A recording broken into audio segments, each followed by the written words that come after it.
Don't any of you have the guts to play for blood? I'm your huckleberry.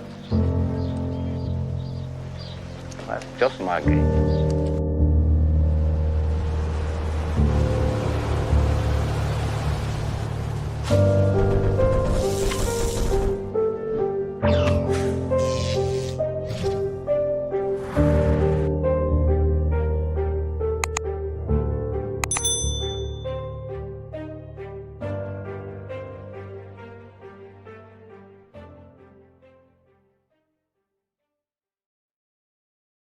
Ladies and gentlemen, that's just my game. Welcome back to MythVision Podcast. I'm your host, Derek Lambert.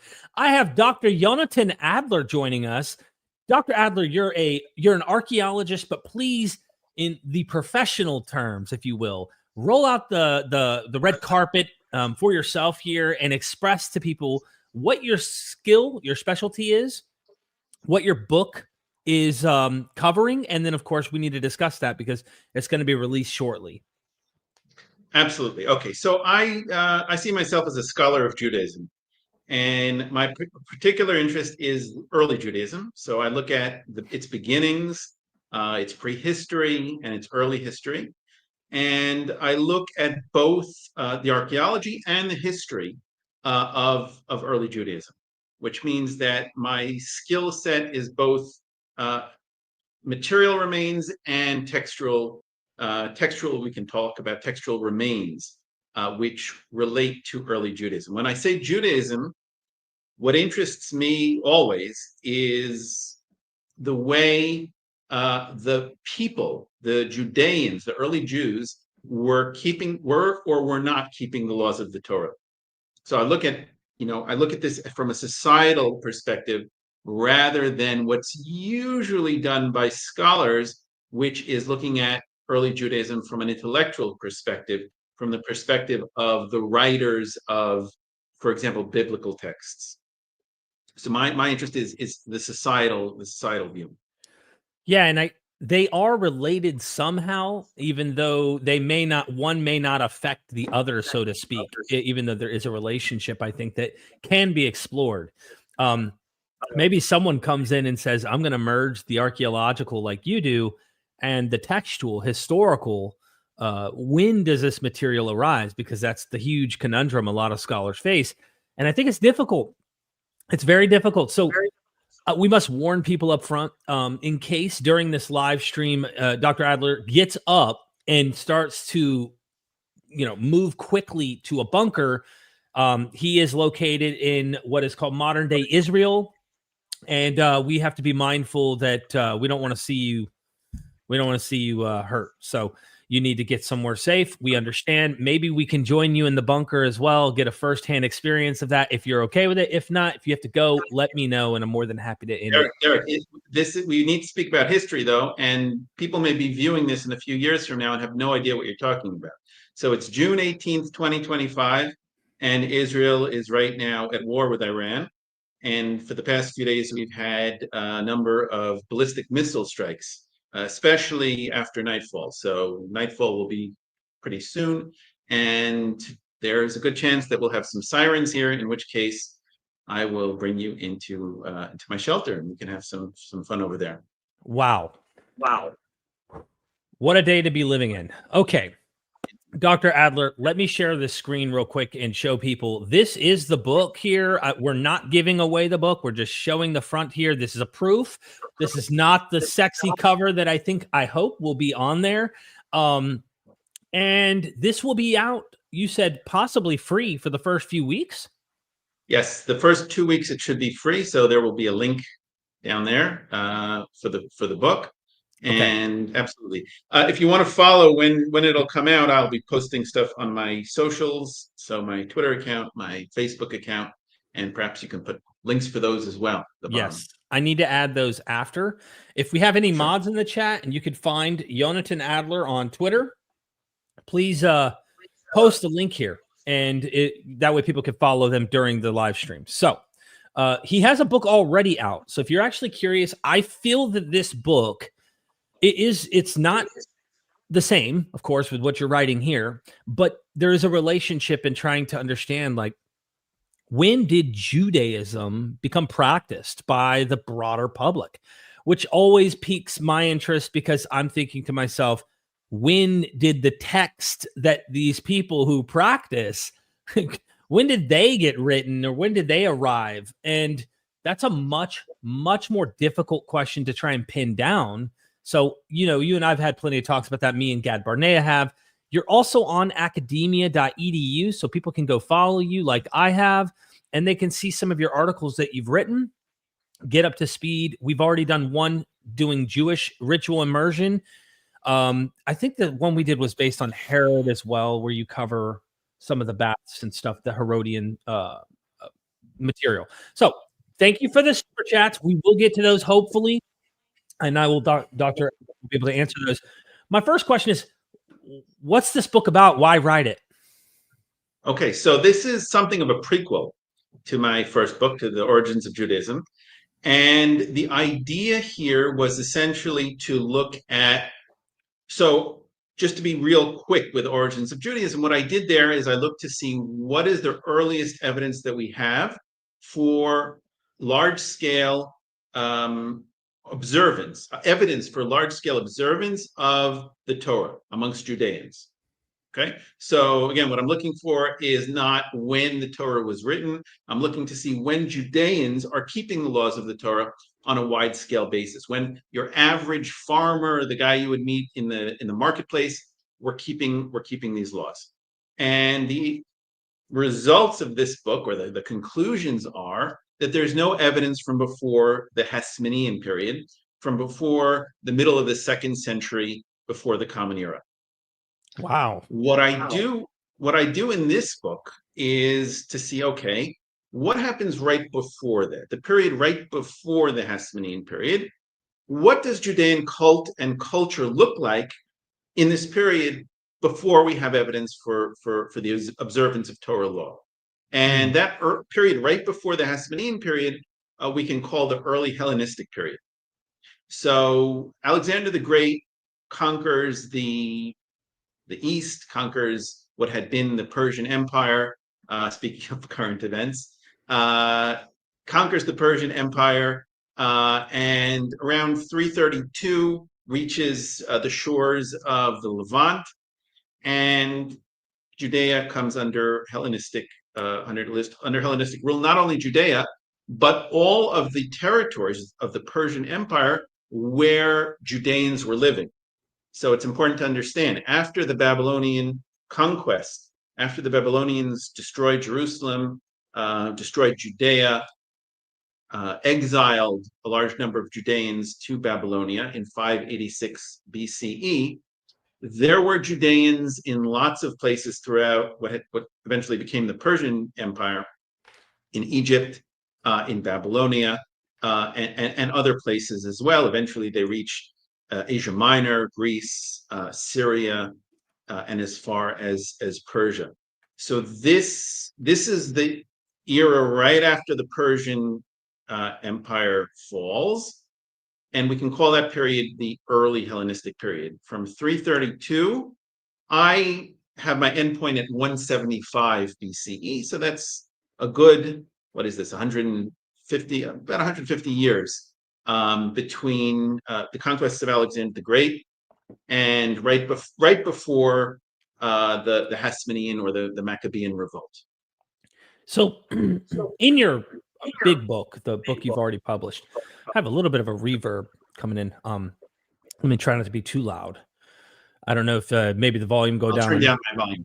Okay, cool. Perfect. There we go. So your other book concludes this idea that there is a long-standing and probably still prevalent view in academia that under the Persian Empire, the leadership said, hey, here's the deal. You Judeans, this is the rule. This is what you follow. Kind of, they were obedient to Torah, supposedly sometime in the late Persian period. And there was this issue or some edict or something from the ruling class or someone under the Persian Empire causing the Judeans to follow this material. There's some relationship, I imagine, with the scholarship on what they thought the archaeology seemed to imply, but also with the textual traditions that we've had from Wellhausen and others for a long time. Now, you're saying in that original book, hey, there was nothing of the sort. That's a myth. It's a myth that the Persian Empire said to the Jews, you need to practice the laws, and these are the laws, which is Torah. Now we're looking in the Hellenistic period, and you're saying under Alexander the Great, we really don't see anything technically of a grand, or even, I don't know, is there any evidence before the Hasmoneans that you have found archaeologically that anyone practiced, not just large scale, but is there anything? The answer is no. The answer is no. There is no evidence that people knew about the laws of the Torah. Now, again, that doesn't mean that the Torah didn't exist. That doesn't mean that the Torah wasn't, or parts of the Torah, the sources that went into the Torah, or perhaps even a completed Torah, wasn't in existence by the time we get to the early Hellenistic period. I'm not making any comment upon that because we don't have any evidence for it. Right? Scholars have made many claims about when these various sources were written, when they were put together. I have not found any of these claims to be particularly convincing. Maybe my the level that I need of evidence is higher than what a lot of other people need, but I simply haven't found any of the dating of any of these sources particularly convincing. And to be quite frank, I'm not particularly interested in these questions myself. Okay. And the reason I'm not interested in them is because my interest has always been on, like I said, the people, the ordinary people. Right. It happens to be that the ordinary people make up 99.999% of the population, right? This is the bulk of the Judean population.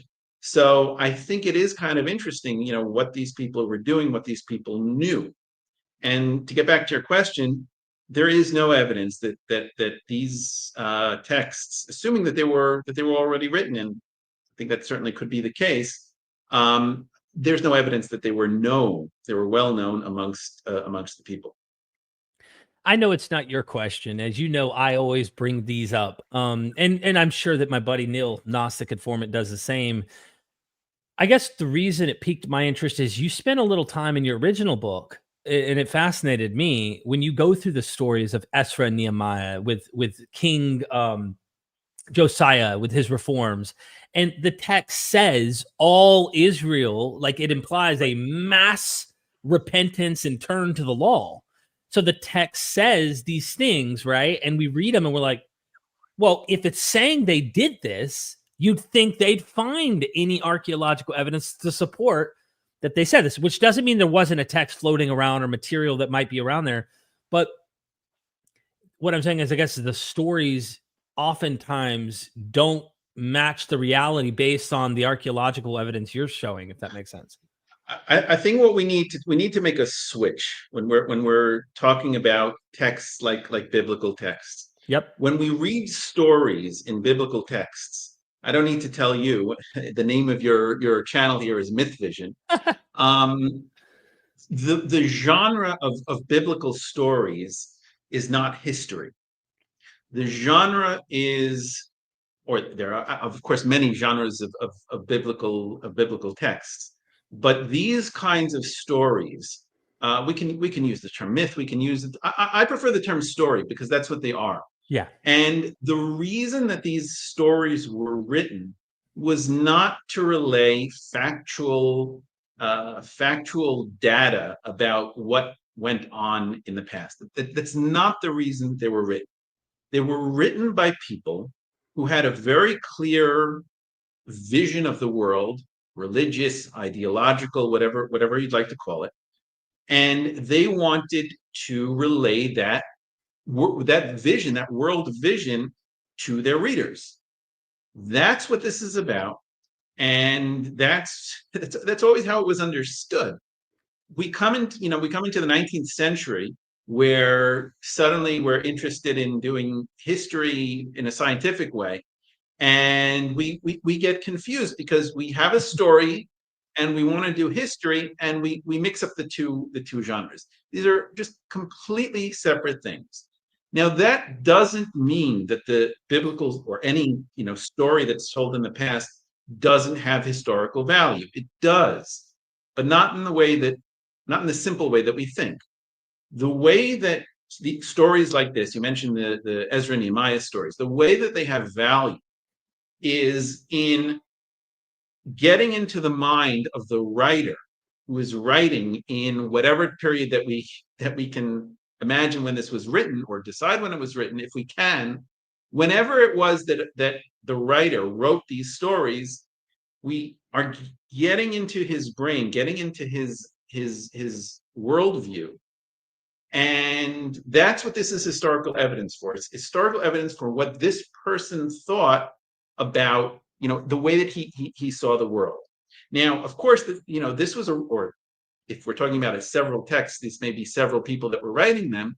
These people were living within a society which surrounded them. They weren't living on an island all by themselves. They lived within a larger society, and their texts reflect their vision of the world, their vision on society, but through their lenses.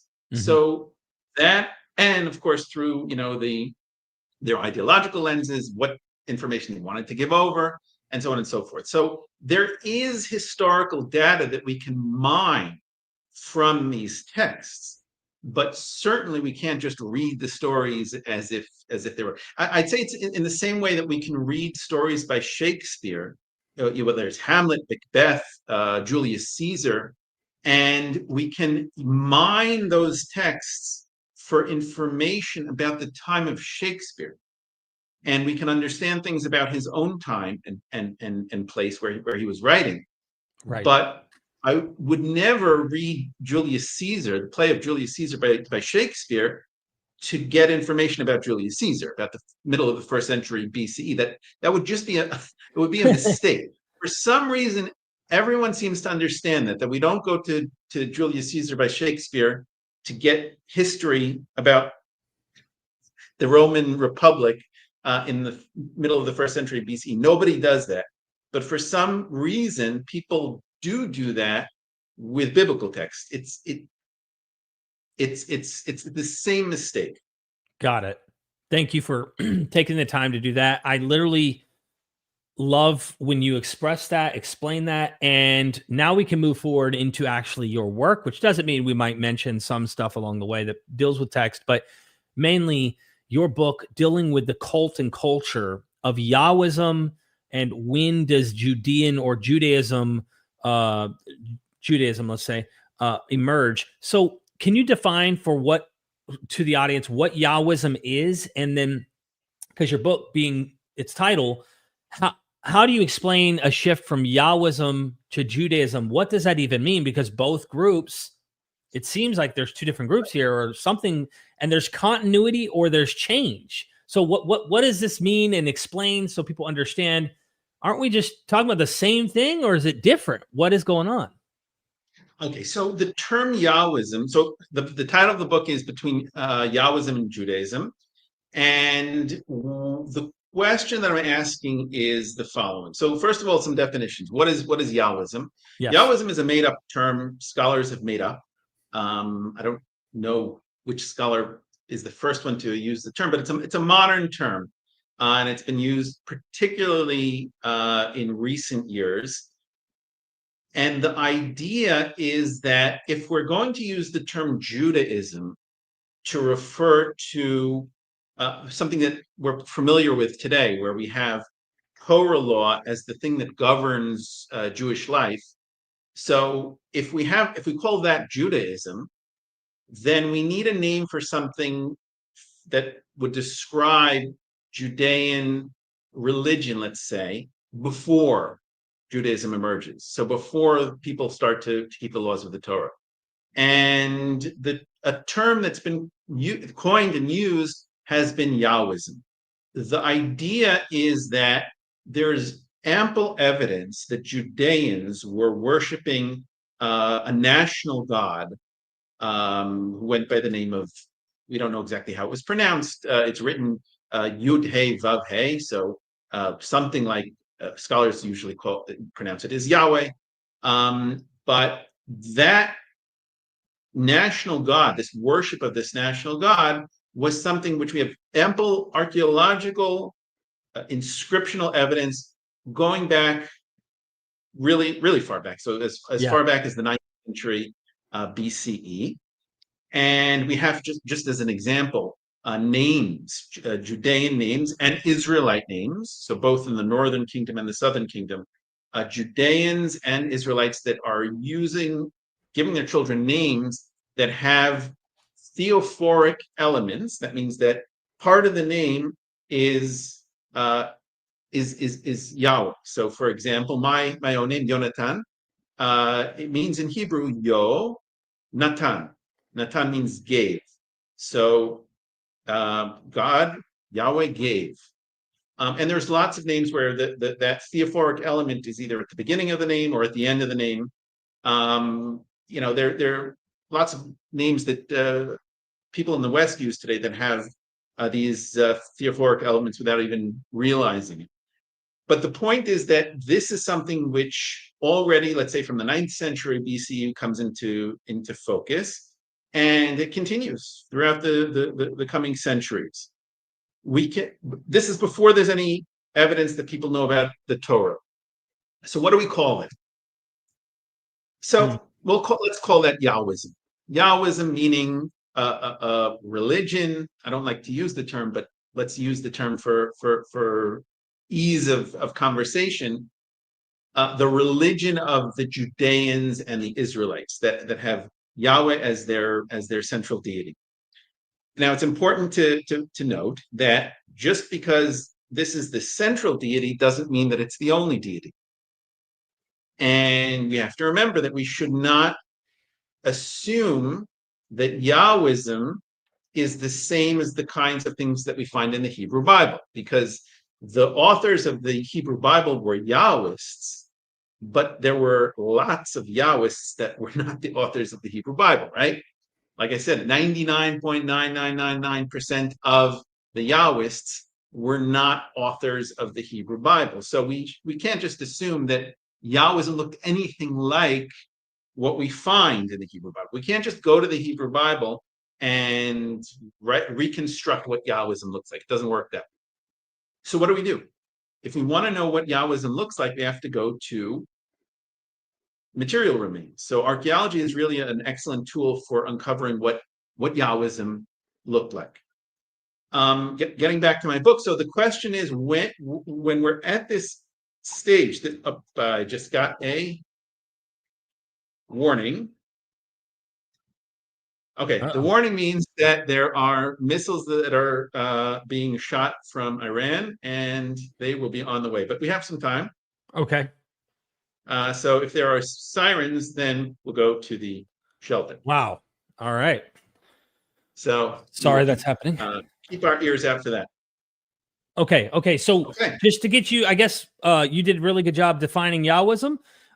Ladies and gentlemen, hit the like button. Let's get some attention to this interview. So I guess to hone in on the question of what changed and how do we know, what kind of pieces of evidence can we look at in archaeology and say, here's a shift from what scholars would just call Yahwism to Judaism? And I imagine this is related to Torah because Judaism is defined in relation to the books of Moses. What do we find on the ground? And then also in that question, if you could remember, maybe I need to wait and ask it, is simply what is revolutionary about your work that makes it contradict, if you will, the earlier scholarship we said about Persia, but also there's some scholars who say early Hellenistic period, whereas you're going, no. It's not even that early. It's 2nd century. It's I almost want to say middle to late Hellenistic period when this change takes place. Okay. So you'll forgive me if my thinking isn't completely it's okay. isn't completely on the ball because there are ballistic missiles headed my way. Okay. But I'll try to be as focused as I can.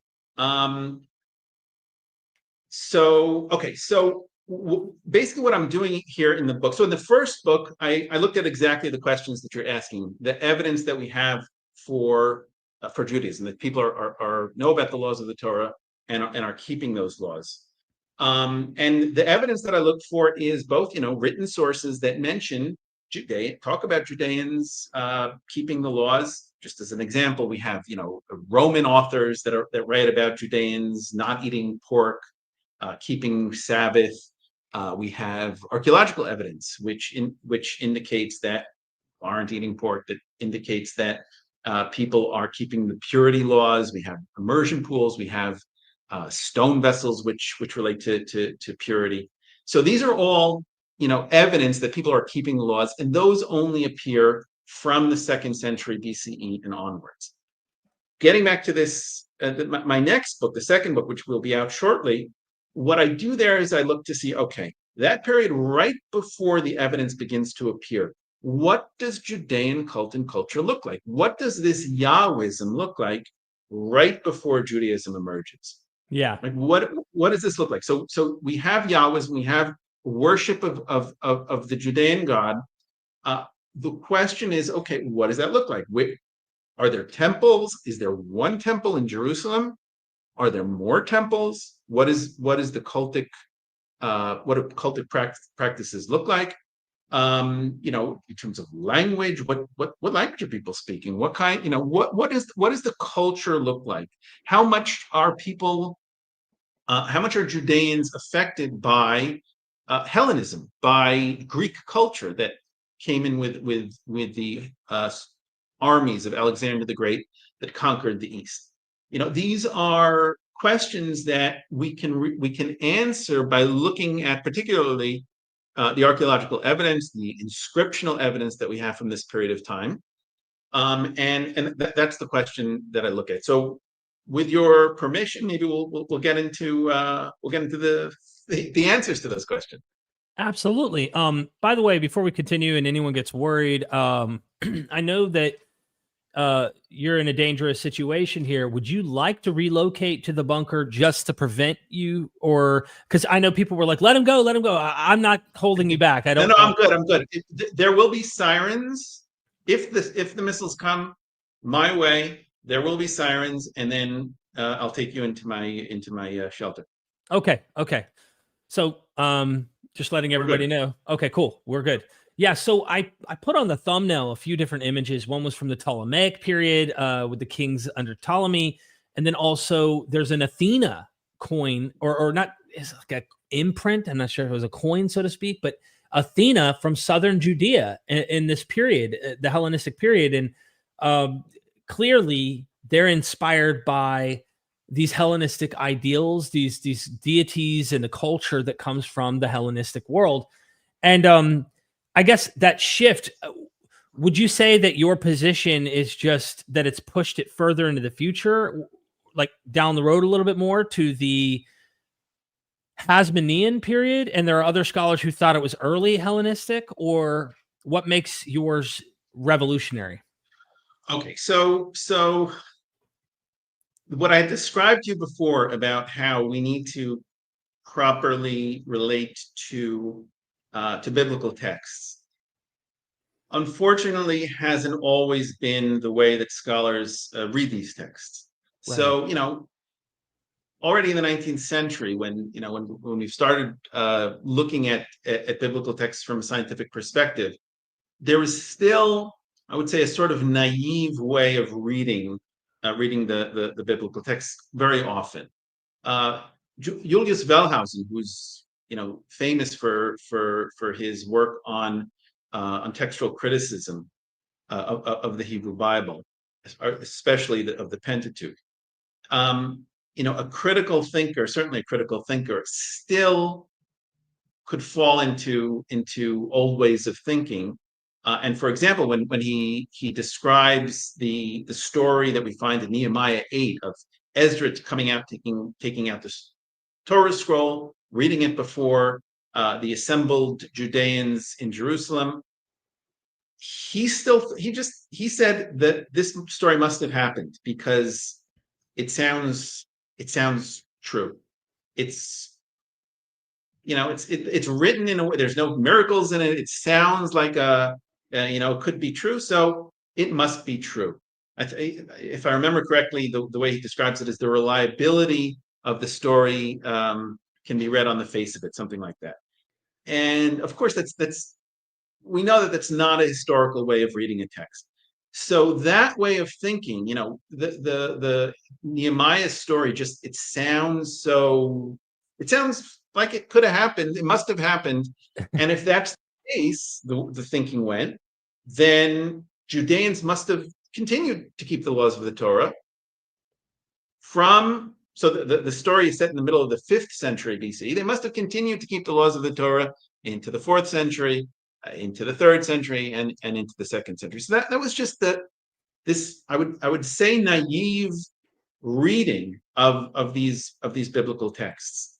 And I know it's surprising, but this has become the standard way of thinking, to the extent that scholars just assume that Judaism begins with Ezra.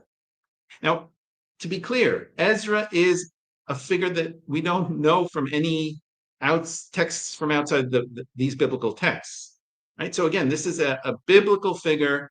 Moses is a biblical figure. Ezra is a biblical figure. These are not historical figures. Was there an historical Ezra? I don't know. But we certainly cannot, just assume that the stories or anything like these stories actually happened. And even if they did happen, we cannot assume that. Let's imagine that the story happened as it's told. Mm-hmm. And Ezra really did. There was an Ezra. Ezra really did read the Torah, and the Judeans accepted the Torah in the middle of the 5th century BCE. Does that mean that they continue to keep the laws of the Torah in the next centuries? If you look at the next few chapters in Nehemiah, so Nehemiah 13, Nehemiah claims that the Judeans were not keeping the Torah. They were not keeping the Sabbath. So even the story itself doesn't imply that this is something which continued. And certainly there's no reason to think that as we go into the next 2 centuries, that in an early Hellenistic period, Judeans were keeping the laws of the Torah. It's a little bit mind-boggling that this has just become an assumption amongst scholars, but there's no evidence for that. So I'm a little bit hesitant because I don't want to bash standard scholarship. The way that people have always assumed. To be fair to biblical scholarship, I would say that most biblical scholars just don't focus on this question. Their interest isn't what ordinary people were doing. Their interest is in the texts, which fair enough. These are biblical scholars. You can see it with me in biblical texts. That's what they do. But if we're interested in history, in social history, in the history of a people, then the questions that we ask have to be different, and the kinds of evidence that we look for have to be different. Okay. And so technically you're saying you're not dependent on this preconceived notion that Wellhausen and others had, that this had to have happened back here, especially has nothing to do with the text necessarily. You're actually just saying, look, I'm looking on the ground and using the evidence I'm finding on the ground rather than trying to use a text that I've already pre-assumed this is relaying what happened in the 5th century. I'm saying I'm looking on the ground and I find nothing that indicates the text is actually, there's stuff happening, that they're actually, the common folk are practicing these traditions, or let's just say traditions, pertaining to the 5 books of Moses. Yeah, if I can just add one more thing to that. It's not only that these texts are ideological texts, and it's not only that we don't know when they were written, right? Because the Ezra story, for example, is set in the middle of the 5th century BCE, but that doesn't mean it was written then. We actually don't know when it was written. Was it written around that time, around the middle of the 5th century BCE when it was written, when it was set? Was it written a few decades later, a few centuries later? We simply don't know. One other problem that we have with these texts is that because they are regarded as scripture, or eventually they became regarded as scripture, and they were passed on from generation to generation amongst scribes. These texts are also highly edited. So there's evidence, and this is what biblical scholars do. They look for evidence editing within the texts. And sometimes we can see the evidence. Sometimes it's compelling evidence that a text has been edited. Sometimes, it goes beneath the radar. That means that even if we knew when these texts were written, what does it mean for a text to be written? It's a text which is so heavily edited, has been changed over time, right? Which makes the kind of historical value that we'd like to mine from the texts all the more difficult. Because so we can mine that historical value from the texts, but we have to make sure that we know, is this from the original text? Is it from stage 1 of the editing, stage 2 of the editing? These texts were highly edited.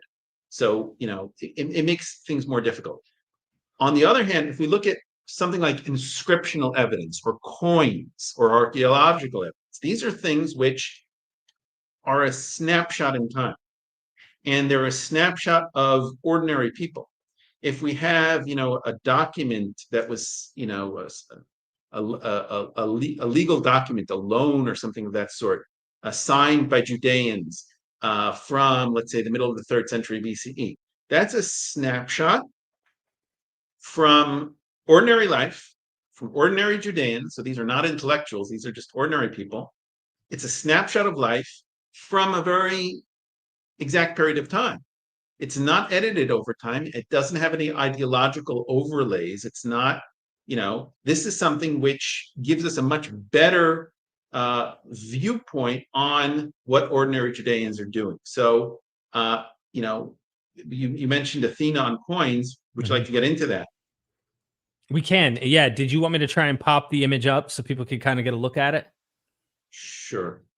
I could bring the coin that. So the point of that whole introduction was to say that if we look at what we find on the coins in, let's say not that. Not that one? Oh, is it the other coin? If you go into the book, you'll actually find some of the images that are that are going to be important. And scroll down. So the reason why the coin, there we go. So the reason why these coins are important is because, again, this is a snapshot on time. This is a snapshot on what ordinary people were keeping in their wallet, right? That's this is something which ordinary Judeans would have come into contact with on a regular basis. We're looking here at a coin that was minted at the end of the 4th century, before the Common Era. So we are talking about, it's probably from the pre-Ptolemaic period. So, a little bit after, let's say the decades after Alexander the Great conquered the East. And what we have here is a coin minted by a Judean authority. It has his name on it. So it says Yechizkiah Hapecha. It's written in Hebrew, in Paleo-Hebrew. The name is a Yahwistic name, Yechizkiah. And Hapecha means the governor. So this is the Judean governor. It's a Judean with a Yahwistic name who is the governor of Judea. And what do we have? What does he mint on his coin? What images does he choose to include on his coin? So on the face of the coin, we have a face, right? Mm-hmm. Surrounded by a circle. And most recently, this has been interpreted as the aegis or the shield of Athena. Wow. On the opposite side of the coin, we have the owl of Athena. And we know that this is the owl of Athena because we find this on coins from Athens. So the Athenian coins from Athens have the face of Athena on one side and the owl of Athena on the other side. Here we have the aegis of Athena and the owl of Athena on the other side. Now this is interesting, right? We have a Judean governor who's minting coins in Jerusalem for the province of Judea, for Judeans to use. And what are the images that he chooses to put on?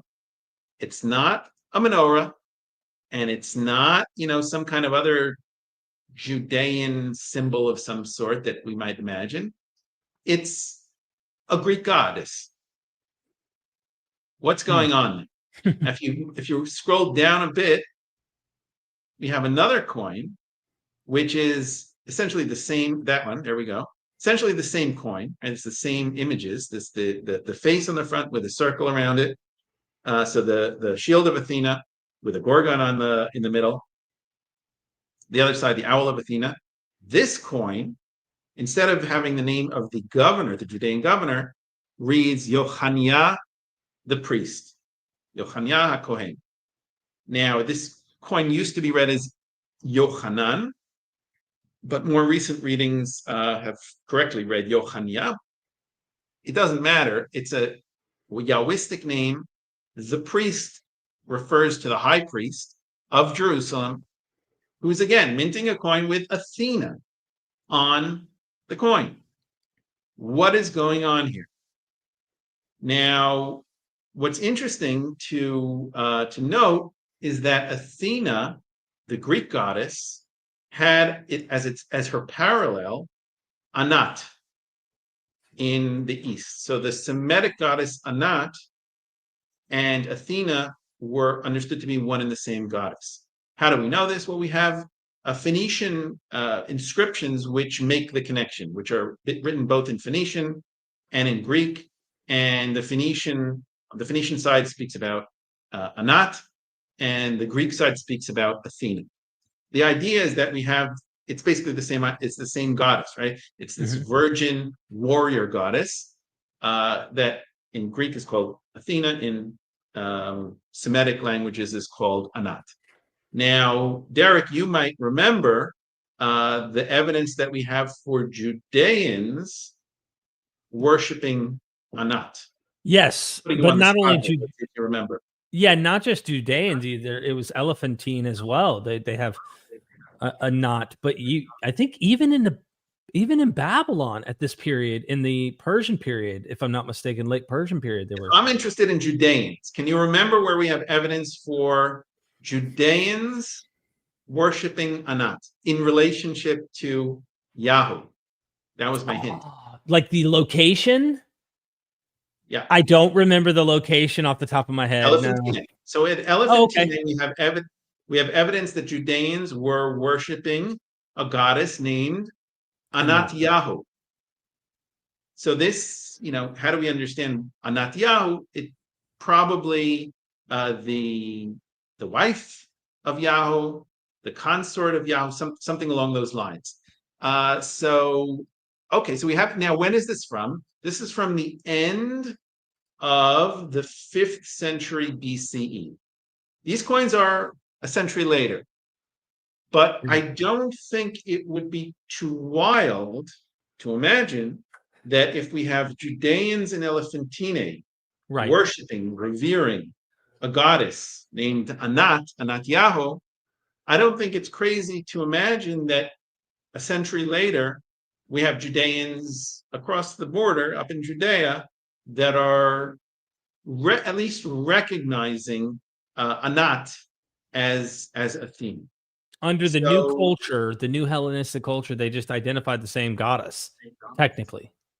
Yeah, well, I'm not even sure that they would have a Judean that was holding a coin like this. If you would have stopped a Judean in the marketplace in Jerusalem, and you were to ask him, what do you have on this coin? He would I would guess he would probably say, "Oh, this is Anat. This is the shield of Anat. This is the owl of Anat." They understood this idea of Anat, Athena. They probably wouldn't have even thought of the name Athena, but Anat, yes, this virgin warrior goddess was probably in their mind. Now, what exactly does that mean? Were they worshiping Anat / Athena? Were they recognizing, the existence of this goddess? Or perhaps, if we want to be a little bit more conservative about this, maybe they weren't thinking about this. Maybe this was just on the coin.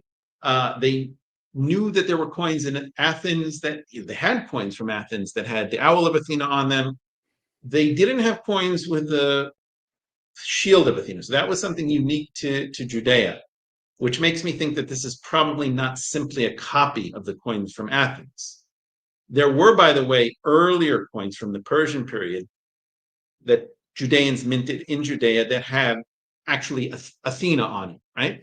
But the problem there is that those are just copies of the coins from Athens. What's interesting here is that these coins are unique to Judea. There aren't coins elsewhere that have the shield of Athena on one side and the owl of Athena on the other side. So this is something uniquely Judean. And, I can't swear to you on the image of Athena that Judeans were worshiping Athena or, even recognized her necessarily as a goddess. But it's suggestive, let's put it that way. That we have these images on the coins. I think so. Yeah, I'm with you. And just so the viewers know, one person asked, when was the coin we just showed minted? He mentioned the other coin before that. This is somewhere at the end of the 4th century, beginning of the 3rd. So you're talking... No, it's the end of the 4th. We're assuming that this is from before the Ptolemaic period. So Ptolemy the first takes over Judea really at the end of the 4th century BCE. So this is sometime before that. So we can't pinpoint it exactly, but it's in the time, let's say, between the conquests of Alexander the Great and the Ptolemaic period. So we're talking about the end of the end of the 4th century BC. And just so I'm picking up what you're putting down is it appears, based on the archaeological evidence, that there's continuity here. There's a continuity and not a break. Whereas, I guess we're getting to it, is that at some point, something pops out to you in the archaeological record, which goes, there's an elbow in the behavior of the material evidence, and it doesn't happen till this time, much later. The Hasmonean period. The watershed, that break is the Hasmonean period. I really see a continuity of Yahwism from the Iron Age through the Persian period into the early Hellenistic period. This doesn't mean that this is nothing has changed and there's no developments. There certainly is developments. Anywhere you go in the world, any period of time that you take a chunk of a few hundred years, there's going to be changes that happen. Right. But I think that we need to be thinking about the degree of continuity that we do have from the Iron Age through the Persian period into the early Hellenistic period. And especially when you mentioned this, you used the term elbow, I like to think of a watershed. The Hasmonean revolt, the Maccabean revolt in the middle of the 2nd century BCE is that watershed. And it'll come up with a lot of the things if we discuss some of the other aspects in the book. I'll throw in another aspect that I discuss. So Greek culture. When do we start to see evidence of Greek culture coming into Judean society? That means Greek language, Greek naming conventions, Greek material culture. When does that seep in? And in Judea, there's not really evidence that the Judeans were absorbing Greek culture until we get to the Hasmonean period. There's not a lot of evidence that Judeans were using Greek names, spoke or read Greek until we get to the Hasmonean period. Now, this is interesting because people usually think that the Hasmoneans were against Greek culture, that they were fighting against Hellenism. And we kind of think of the Hasmoneans as these nationalist, these nationalist radicals that wanted to keep Judaism together and to fight off any foreign influences. And it might seem ironic, but the evidence seems to be that when we look at the early Hellenistic period before the Hasmoneans, there wasn't really influence of Greek culture in Judea. After the Hasmoneans, we do see that. And the reason I think is because the Hasmonean revolt is really this watershed. And before the Hasmonean revolt, Judea was really a backwater. It was this small province of first the Ptolemaic Empire, afterwards the Seleucid Empire. It was a small backwater. It was a small area. No one was really particularly interested in it. And there wasn't really much interaction between the Judean hillbillies, let's say, and the more sophisticated urban polis cities that we have throughout the Hellenistic kingdoms. Once you have the Maccabean revolt, the Hasmoneans start to become players on the world stage. The Judeans become players on the stage of the Hellenistic kingdoms. And from that point on, it's game on. And what that means is that now the Judeans have to come into contact with people in the outside world. They have to, they're a real country. And that means that that Greek comes in, Greek naming conventions come in, and Judea actually breaks out of its backwater status. The Judeans start to conquer neighboring territories. So the Judeans conquer the Edomians in the south, they conquer the Etrurians in the north. Judea starts to expand, and it becomes, like I said, it becomes a real player. That's when Judea comes of itself. And like I said, Greek starts to come in. We see the Hasmonean rulers take on Greek names. It's not in opposition to Judaism. It's not a sign of weakness. It's a sign of political strength. I'll give an example. Imagine a country. Let's take Israel as an example. Imagine you were to come to Israel and you were to see that all of the street signs were in Hebrew with no English. What would you think? You would think, oh, this is a pretty backwards country. There's no, the country is not expecting outsiders to be coming. It's pretty closed off. You wouldn't think very highly of a country like that. In Israel, you come to Israel, all of the signs are in both Hebrew, Arabic, and English. All of the signs. And the reason is because Israel is a country that's open to the world. You know, we have tourists coming in, we have business people coming in, we have diplomats. We are a cosmopolitan, I'm talking about modern Israel, cosmopolitan country. And that is expressed in having English everywhere and having, diplomats that speak good English, and so on and so forth. It's not a sign of cultural weakness. It's a sign of culture. It's a sign of political strength. And I think that's what's happening with the Judeans becoming open to the outside world. The Judeans becoming open to Greek language and Greek naming conventions. It's not an opposition to Judaism. It's in parallel to it. So to point out where the myth, I'll say, or the propaganda, so to speak, pushes the idea that they were anti-Hellenistic. We get this from the Maccabees, from my understanding, this idea that there's a coercive effort on the Hellenistic world to pressure Jews into worshiping Dionysus in Third Maccabees, or to adopt this culture they don't want to adopt, they don't want to accept.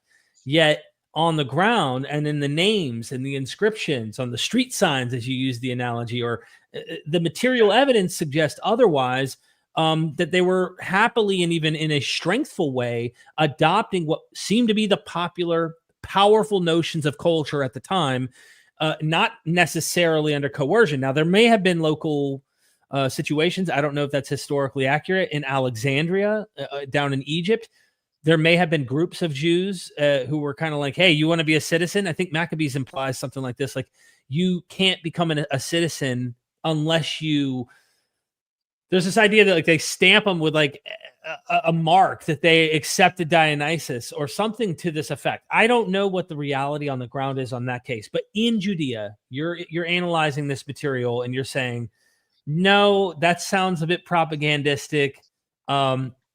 They were much more multicultural and accepting of these ideas. And so maybe there were some radical pushbacks, just like in the war in 70. People have this notion that all Jews were for that war. No, most were not on board with this notion of go and attack and fight Rome or try to resist. But there were some. There were some strongholds that stood against that, from my understanding. Okay, so I realize that I don't want to be misunderstood here. When I say that under the Hasmonean rule, certain elements of Greek culture come into play, I'm not speaking about Greek culture all around. Right. I'm speaking about language, naming conventions, things that we could consider neutral vis-a-vis the Torah. Got it. So again, the Hasmoneans are adopting the Torah as the law of the land. And as long as as long as Greek culture isn't in opposition to the Torah, so things like language and names, then these are being adopted by the Hasmoneans. Where it comes into conflict with the Torah, for example, worshiping Zeus, worshiping Dionysus, and so on, then that the Hasmoneans were absolutely against that. Okay. So this is a bit complex, perhaps, but these are separate things. Greek language, yes. Greek names, yes. Greek gods for the Hasmoneans, that would be an absolute no. Gotcha. Okay. One of the things you keep bringing up is names. And I know from your book, I was looking through that a bit here. I'll just bring up my previous conversation I had with Gad Barnea about this. In Elephantine, we were trying to pinpoint when did Moses come into existence. We had a really fun dialogue, and listening to him express his cautious, skeptical mind, and also how biblical hero names, Moses, Abraham, Jacob, these names, they just don't appear in any of the writings that we have. The left, and I'm not talking about Bible, which we don't know when or who edited, like you talked about. That's the complex nature. The inscriptional evidence. Yeah. The inscriptional, epigraphic, actual papyri from Elephantine, from Judea, from Babylon. No biblical hero name is mentioned.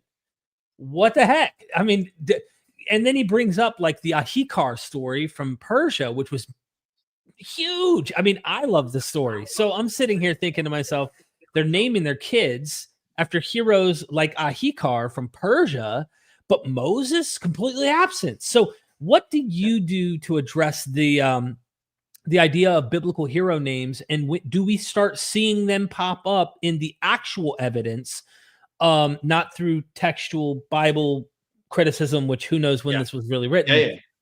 Do we see that in the Hasmonean period only? Right. So that's a very good question. The easiest way, let's put it this way, to look into this, and this is what I did in my book, the second book, is to look at people who have collected the evidence of names already. So there's a great scholar by the name of Tal Ilan, who has written. She put out a series of books on Jewish names from the Hellenistic period and onwards throughout into late antiquity. And she has one volume on Judea, I believe one volume on the Western diaspora, or two volumes on the Western diaspora, one volume on the Eastern diaspora. I forget exactly how many. Wow. And she put out several books on this, where she collected, this is really Sisyphean work here, collecting name after name from inscriptions and from textual evidence. Good. What I did is I went through her book. I ignored all the names that come up from textual evidence, from documents like Josephus and the New Testament and so on and so forth. I put that off on the side, and I focused on names that come up in inscriptions, papyri, coins, inscriptions on stone, anything that comes from the inscriptional evidence. And again, the idea here is that the inscriptional evidence really gives us a snapshot on real names in the ground, right? Because a name that we find in Josephus could be a fictional name. A name that we find, in the Apocrypha it could be a fictional name. And she actually, Tal Ilan does that. She writes fictional name. So it's a name, but it's fictional. That it still has value, but it either is, we know it's to be fictional, or we can assume it to be fictional. I'm interested in actual people that were signing documents, people that were lending money to one another. And when we do that, when we collect all the evidence, and I opened up Excel files and I, noted each name that we have from the inscriptional evidence with the dates, because often they have actual dates on the documents. And if the document doesn't have a date, at least we can date it paleographically, the style of the script. And then the question is, okay, exactly the question you asked. When do we start to see biblical heroes that people are giving names after biblical heroes? It's a problem, actually, because even in antiquity, even after the Torah becomes well known, there's a limited number of names of biblical heroes that are being given. So we do start to see names of, I would say, second-tier biblical heroes. Joshua is an example. Some other examples are Eleazar, Joseph, and the famous name Jacob, the famous names that we can think of from, let's say, New Testament figures.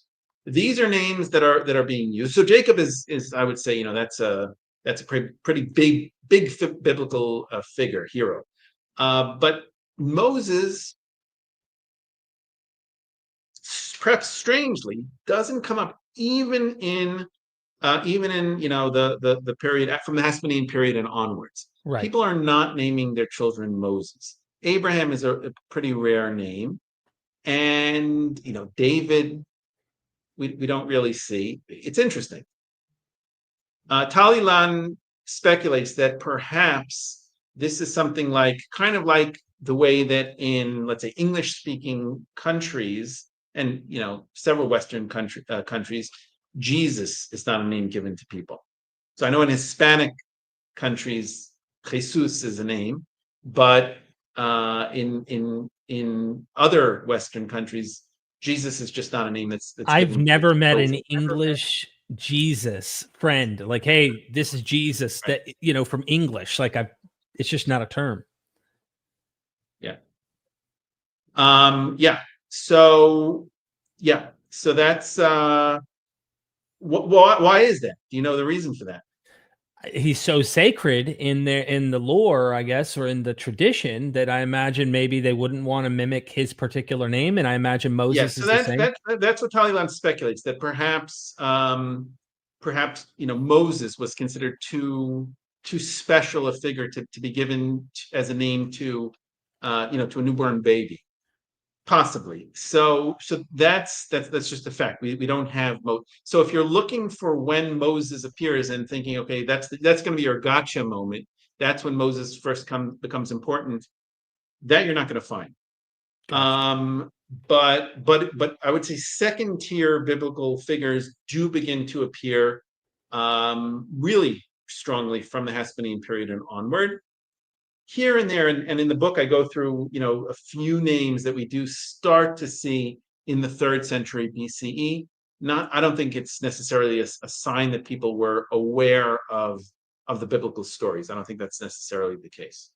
Right, because couldn't it also be the reverse, that names are becoming important in the culture, and now an author potentially is inspired by on-the-ground names, and they craft stories at the time that reflect ancient times, yet they're using a modern name that might be relevant in the culture or society. I mean, you could reverse it, but again, This is all speculation, and I know you don't like that. I know you don't like that.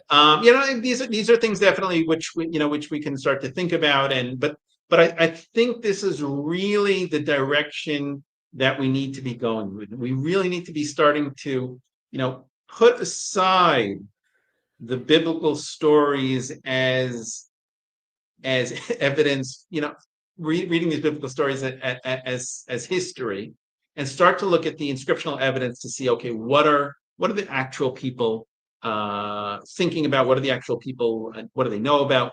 What are they naming their children? these are this is I think this is the future that we need to be this is the way that history needs to be done at this point, rather than just keep doing the same thing that we've been doing with reading these biblical texts. So the final question I have pertaining to the evidence, and I call it the elbow, you call it the watershed. What came out of the ground and stood in your face, and you said, this is the origin, the period, somewhere around this period, Judaism, as we understand that definition to imply relationship to the law of Moses, to the Torah of some sort, the 5 books of Moses and the law, right? Mainly the law, but like when what came out of the ground and when that told you this is a break of continuity from basic Yahwism, which could include, like, not saying there wasn't people post Hasmonean period, but they're probably the fringes, because this was a national movement that really pushed the identity of Judaism and the people in a different direction than before, it seems. So what came out of the ground that just smacked you in the face, Yonatan, and you said, hey, hold on. This is distinct. This is just radically distinct from what we've seen before. Okay, so we've been talking about coins with Athena on them. Judeans continued to mint coins into the Ptolemaic period. Should I be rolling down? So in the next century, we'll have coins that continue to have images on them. So we have a coin with the face of Ptolemy on it, and on the other side we have an eagle, or some kind of bird of prey. That this was what the Ptolemies put on their coins. And this, you can keep going down, and we'll see that one of those Ptolemaic coins. It continues to have Hebrew on it, so it'll continue to have the name of the province, Yehuda, and there we go. So that's we have Ptolemy on one side, and on the other side the eagle, and right next to the eagle is the name of the province, Yehuda, Judea. Mm-hmm. This continues into, let's say, the middle of the 3rd century BCE. We then have about 100 years when Judeans are not minting coins. When Judeans begin to mint coins again, around 132, 131 BCE, the coins look completely different than what we had until now. Until now, all the coins had images, figural images on them, whether they're goddesses or the Hellenistic king, this eagle. This is figural art. Once we reach the Hasmonean period, and I bring examples of this in my first book, that all disappears. Okay, we're not going to find it in this book. I have your other book, but it may be a pain in the butt to pull up. Yeah. Okay. The Hasmonean coins, instead of having the image of the ruler, which you have, like we just saw with a Ptolemaic coin, where we have the profile of the king, the Hasmonean coins have, instead of the profile, they have the name and the title of the Hasmonean ruler. So the coins of John Hyrcanus, for example, say on them in Hebrew, again, it's still in Paleo Hebrew, Yochanan HaKohen HaGadol, Rosh Chever HaYehudim. So John, the high priest, the head of the Council of Judeans. So this is a lot of words to put on a very little coin. And what is this? What's going on here? Why don't we have the image of the ruler? Instead of the image, we have words. Right. This is replacing the image. And the reason that it's replacing the image is because of the 2nd commandment. Thou shalt not make any graven images. From that period and onwards, every single Judean coin that was minted by any Judean ruler, so we're talking about all of the Hasmonean rulers, Herod's children, Herod's grandchildren, the Roman procurators that are minting coins for the Judeans, all of them, without exception, refrain from putting figural art on the coins. There's no images of the ruler, no images when we get to the Roman period. There's no images of the Caesar on any of the coins minted for Judeans in Judea. Is that So true you for Bar ask, Kokhba as well? I'm sorry? Is that true for Bar Kokhba as well? I thought there was. It's true for Bar Kokhba as well. Okay. It's true for the first revolt. It's true for the second revolt. Judeans from the Hasmonean period and onwards, the coins are, complete. We're talking about a watershed. You're looking for evidence that hits me in the face. It's the coins. It's the coins, and that begins. And the first coins of John Hyrcanus are really well dated because they have dates on them to either 132, 131 BCE, and they are without figural art. So that's that's super, super clear. At the same time, we begin to see the other evidence coming out of the ground: stone vessels, immersion pools. We begin to find tefillin, phylacteries. We find mezuzot. We find the material culture that characterizes Judaism begins to appear at this time. So this is clear evidence that begins to appear. I'll add, and this is really important to recognize, it begins then and it continues throughout history until today. And throughout history, throughout the antiquity, late antiquity, the Middle Ages, the early modern period until today, you will find material culture that indicates that Judeans are aware of the Torah, are keeping the laws of the Torah, and that's absolutely clear. So people might not be naming their children Moses in antiquity, but they are they are keeping the laws of the Torah, and that's absolutely clear in the physical evidence, which makes me think that before this evidence comes onto the stage, maybe people aren't keeping the laws of the Torah. Maybe people don't even know that this exists. Which, okay, I said that was the last question, but this demands us full circle. Don't hate me. It demands a reevaluation, or at least a reconsideration of how do we address. Let's just use the Torah. Okay, let's not get into was there a prophet named Hosea, or was there this or that, like a text that gets compiled that might exist floating around way back or something, which probably is heavily edited as well for all we know. But let's just say that someone wrote these 5 books, or people wrote these 5 books of Moses. By the way, keep that in mind. I almost want to shelf that. Aren't we told in tradition that the Jews translated the Hebrew Bible before the Hasmonean period? Yeah. So you're thinking into Greek. Yes. Right. So yeah, the story is that the Torah was translated into Greek, the Septuagint, in the 3rd century, so a century before the Maccabean revolt. And scholars tend to think that even though the story that's told in the letter of Aristeas about how the Torah was translated into Greek didn't happen exactly as it's told, but Right. Scholars still tend to think that it happened in the 3rd century, based on various lines of evidence, the language, and other lines of evidence, and that could be. It could well be that the Torah was translated into Greek in the 3rd century BCE. What does that mean, though, for the question that we're asking, which is, did ordinary Judeans know about this? Right. The fact that somebody translated the Torah into Greek, if it was translated into Greek in the 3rd century, that means that the Torah existed, and it means that it was important to somebody to translate it.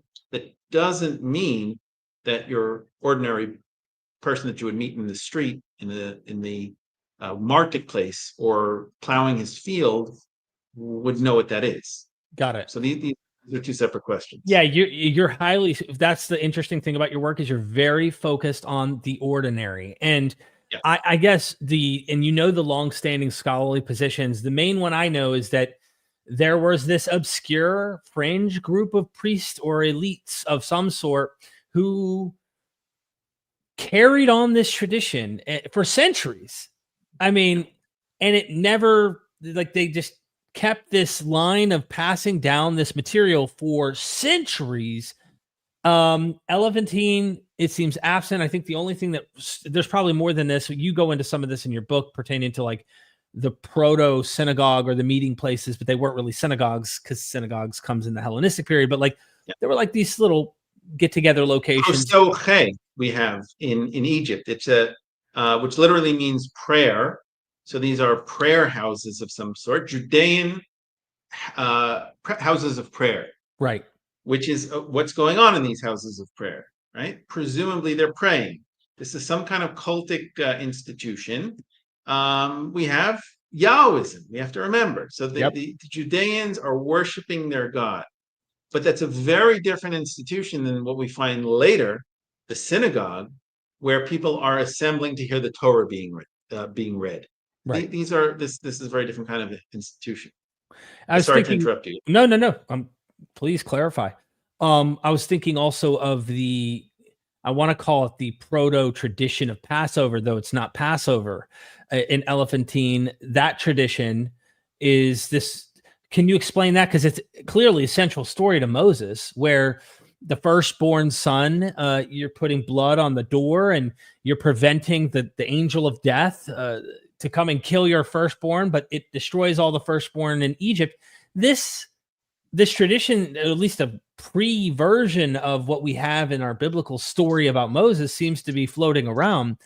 What do we do with that, Yonatan? I mean, so we don't have evidence for any of what you just described of firstborn and blood on doorpost. There's no evidence for that prior to the biblical stories. What we do have at Elephantine, the name Pascha, so Passover, does appear on some ostraca. So not on that famous so-called Passover papyrus, but there are ostraca that do mention Pascha. And I believe Gad Barnea was interviewed on your podcast, and I think he talked about this. He's done some work on these ostraca.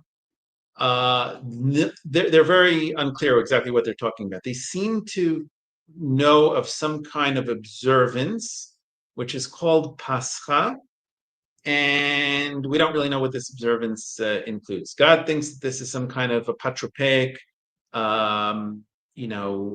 something to ward off evil, or something of that sort. But there's no evidence from Elephantine that this resembled what we find in the biblical texts in Exodus. I guess the whole reason I went down this path was to kind of reopen the question to you where you personally are at, which no one knows, pertaining to biblical tradition, specifically when maybe the 5 books of Moses, because there's a ton of other books that we've included into the canon of what we call scripture. And many scholars think, no, there's just a fringe, small minority group for centuries passing down this material because it was written back here pre-Babylon, or it was written in Babylon, or something to this effect. And I'm thinking to myself, I'm just super cautious. Why is it, and this is my expression to my emotion, because I've wrestled with close friends over this, right, that are scholars that have a specialty, whether it be Dead Sea Scrolls or whether it's Old Testament books. And I think to myself, I'm like, how is it not as likely, based on the evidence we have, that they just wrote them later rather than they passed them down for hundreds of years, but they just never made a dent in any archaeological data of general folks ever practiced? You have to believe this like idea that there's this like small group of priests in power, but they're not in power, but they're powerful enough to be educated, but they're like just keeping this material, and it somehow never makes a dent in any of the archaeological evidence for hundreds of years. But we have to believe that it exists for hundreds of years and it's being passed down. Why are we needing that? Why is that not like less likely than actually sometime after the Persian period they crafted this material? I agree with you that we don't need to abide by that idea. I have not seen any compelling evidence that will help us date these texts. I just haven't seen it. What about scholars, the old poems? What about the Song of Deborah and all this? When they try to anchor, they're trying to go way back with it. You show me some compelling evidence that would date these texts, and I'll be happy to see it. I haven't seen it. I know exactly what you're talking about. These stories sound old, so they must be, and then they attach some kind of date to it. Has that compelled you to think that the dates that they stick onto these texts comport with reality? I have not been convinced with any of the dates that are stuck onto these texts. Yes, of course, if you have a text that mentions a Persian king named Darius, that text was written either in the time of Darius or later. If you have a text that mentions, a Persian king named Cyrus, the text was written in the time of Cyrus or later. Yes. Okay, good. That kind of evidence is very convincing. But any of the other evidence for dating the Song of Deborah, for example, I'm not convinced. Okay. So as far as the Torah texts are concerned, I have no idea when they were written. I don't.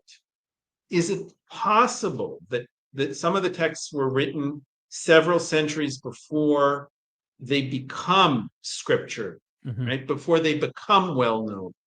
I think this happens in the Hasmonean period, probably.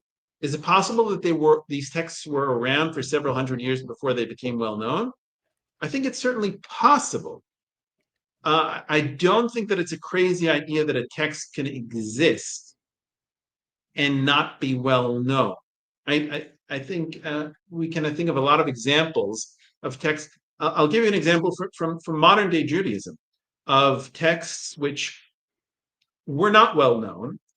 There was a rabbi named Nachman of Breslov. This was a Hasidic rabbi from the early 19th century. He died in the early 19th century. And he had a small group of followers in Ukraine, modern day Ukraine, Russia, that were following him. And his texts, he produced several texts. I don't know if he wrote them himself or his students wrote them, but it was a small cadre of followers that he had. And it took about 200 years until his writings became well known. And today you go around Israel and you'll see graffiti with his name on walls.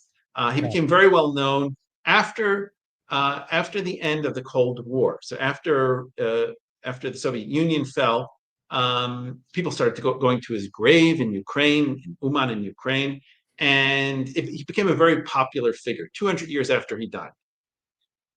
That can happen, right? You can have a text or a group of texts that aren't well known, but they exist, and then suddenly they become well known for whatever reason. The model that I'm suggesting is that there is a very good reason why they became well known, and that was because the Hasmoneans adopted them. Right. If not for the Hasmoneans, we wouldn't know about these texts today. They probably would have gotten lost to history.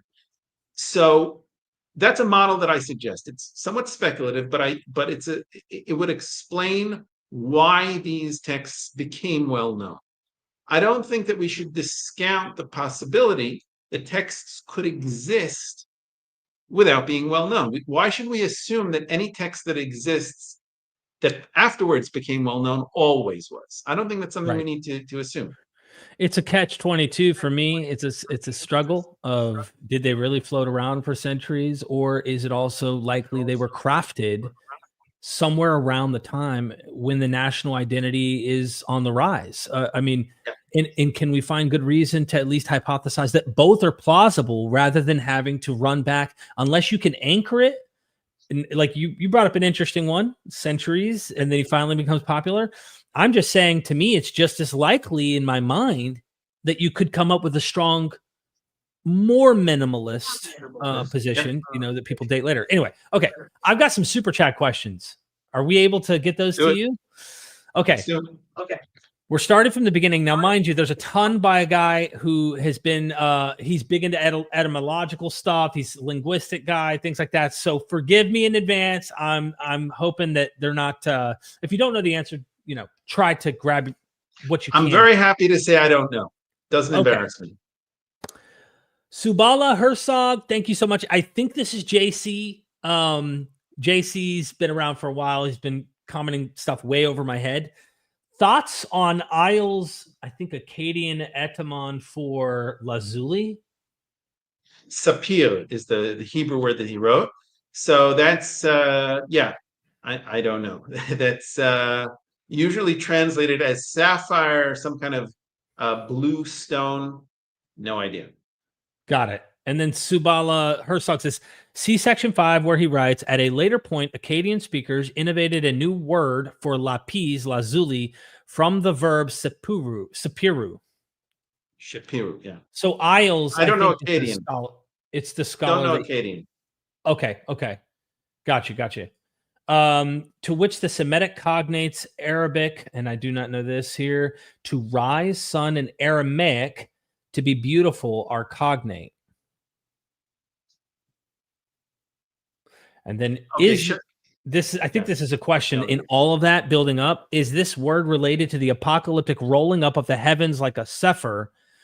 Or could this also be related to Nebuchadnezzar's nails, points, comments? Okay. Yeah. The only thing that I can pick up here is Sefer, which means a book or a scroll. It's the same letters as Sapir. Is there a connection between sapir, so lapis lazuli or sapphire, and sefer, a book or scroll? Interesting question. I have no idea. Got it. Then he says, and are these points also represented in the hexafoil rosette, as on my image? Is there a relationship to Eos and her saffron robes, Easter crocus? So you see by the way, he mentions Magdala stone with the flowers that show up on the Magdala stone in relation. So I don't know. I asked if they would email me what they're getting at, because you might find an etymological root and it ties back to Gilgamesh or something. And it's like, whoa, like Hillel, right? I found a buddy of mine, just to give you a little bit of background on this, a buddy of mine sent me this script. I helped craft it to make it more general for the popular audience. It's a video I just did about Lucifer in Isaiah there's this interesting god Athtar, which is related. There's male and female of Ashtar. And there's this god in Ugaritic, Athtar, who tries to rise under the throne of Baal. His feet don't touch the footstools, so he gets demoted and falls off the mountain and goes into the underworld. This is the pre-myth. Whoever wrote Isaiah seems to know about this material, it seems, but uses it against the Babylonian king, or in Ezekiel uses it against the king of Tyre. Anyway, it's difficult for me, my friend, on these super chats, because I don't know what you're trying to ultimately prove. When I hear Easter connected to a flower, connected to blue lazuli, and I'm not sure what the connections are and what your goal ultimately is, which is why I wanted them to email me. So sorry for taking the time to do that. Yeah, sorry, I can't help. Okay, this is another source, I think. 4Q. I don't even know this. Yeah, I assume this is something from Qumran. I have no idea. This looks like some kind of recipe for something. Sorry, don't know. Why did nails become Karkum in Song of Songs? Karkum. Huh. We're totally out of the context here. We are out. I have to say, just because, scholars know stuff, but not about everything. Yeah, So yeah. I'm sorry. Could Lazuli be Laz Gold Uli roll as Revelation 6:14? Could the Uli be related to wall, roll, valley? And then I remember them mentioning this one while we were talking about, you were saying these are stories. You prefer that Yeah. term rather than myth, because myth can be defined as lies. And I'll tell you, that's it. Myth has gotten a bad name in English. So I prefer to use the term stories. right. I get it, and it's not my intention to be like all, because I think I love myths, right? I love Yeah. the stories Okay. and stuff. So but they consider the genre a Semitic language game pertaining to these stories of like them projecting their own visions. And then Yeah, this is, by the way, not something specifically Semitic. I mean, this is, all cultures tell stories. I like to think about family stories, right? I have, and I assume, everyone has in their family stories that we tell about our parents, our grandparents. I have stories about my great grandfather that we like to tell, and they're important for our family culture, yeah, for our identity as a family. Did the stories happen exactly as they're told? I'm sure that they didn't, right? Maybe something like that happened, but that's actually not what's important. That's not the reason that we tell stories about my grandfather, my great grandfather, my grandmother. Are not because they happened. The reason we tell these stories is because they're great stories, right? They have a message to them. There's a reason why these stories are being passed on from generation to generation, and it's because of the power that the story has. It's not because they happened. right. I agree. It gives us meaning, and there's something deep about it. It's also traditional. Yeah, I don't know if you can answer this one here. yeah. Again, I don't know Akkadian, and I'm sorry. Okay. What about this? This seems to be Hebrew, or yeah, this is Yes, it Hebrew. is. Thank you for all these super chats, by the way. I really appreciate. Even though it's way Yeah, above mine, and right now, clearly contextually, Yonatan doesn't know where you're going or where this. We do appreciate the yeah. support. I would suggest that this clearly well-educated follower contact an Assyriologist. You'll probably get more out of this than me. I also think it'd be worth, because it's hard to put into a super chat, and all of these are clearly something that you aren't acquainted with. To put together a easy, like I said on the stream, I'm like, I need it like a 6-year-old. You've got to give it to me like a 6-year-old, because I'm not going to understand the linguistics. I don't know what the goal, what is your conclusion? What are you trying to say at the end of the day with all of this? Is ta'al related to Torah? I don't think so. No. The word Torah comes from instruction, hora'ah, and that's, yeah. Seriously, thank you. It should be a different root. Ida, thank you for the super chat and for being a member of MythVision. The Atonists are the only ones from the time of Moses who believed in God as the creator of everything for everyone, and one could not see, only feel, historically must have a connection with everything. Okay, so Aton, from the time of we're talking about the 14th century BCE. So Ida seems to assume that this is from the time of Moses. Again, Moses is a story. If we want to use the term myth, was there an historical Moses? I have no idea. And if there was one, would he have lived in the 14th century BCE? I don't know if there was an historical Moses, so I certainly can't know if he lived in the 14th century BCE. I don't see much of a reason to connect Moses, if there was an historical Moses, with Aton. So I think it's just the idea of the what some scholars think is monotheism, that there's something there way back here, or a form Yeah. of monotheism, because the definition can be tricky. Yeah. Okay, well, This is not so sure. this is so early that it's really hard to connect it with anything that we find later on. To swing back around to my new book, as late as the early Hellenistic period, we still don't have Judeans.